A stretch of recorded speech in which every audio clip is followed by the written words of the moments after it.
Alors, le Mirage 3 est un avion Delta qui a été construit par Dassault.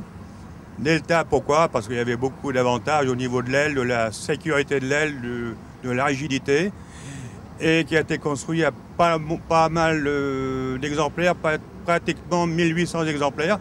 Celui-ci, c'est le dernier qui a volé, il est à Mont-de-Marsan. Un seul pilote, le commandant Cohen-D, et un seul mécano. Et Marcel Dassault travaillait beaucoup en sous-traitance, et donc beaucoup de gens travaillaient sur cet avion. Ça a fait tourner l'industrie aéronautique française pendant longtemps. Moi, personnellement, j'ai travaillé sur les trapètes, porte-radio, etc. Et ensuite, la cuve avant, qui a été fabriquée à Bourges, autant pour moi. Et cet avion, on l'a trouvé partout dans le monde entier. Peut-être qu'il en reste encore en Argentine qui vole, mais là, je ne peux pas l'affirmer.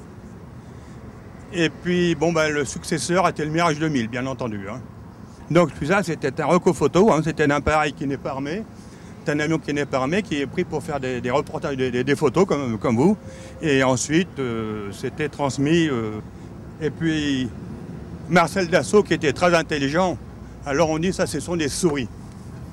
Alors, sur les avions, partout, on trouve des trappes, plein de choses pour évacuer l'air. Marcel Dassault, plus intelligent, il a dit, moi, puisque le problème est là, le problème, je vais le créer et le sortir de l'avion. Si bien que l'onde de choc est passée là et là.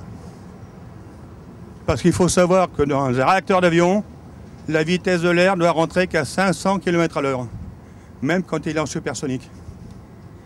Donc, Marcel Dassault a dit, moi, je crée le problème et je le supprime.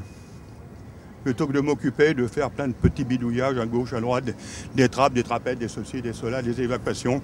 Il a fait le contraire.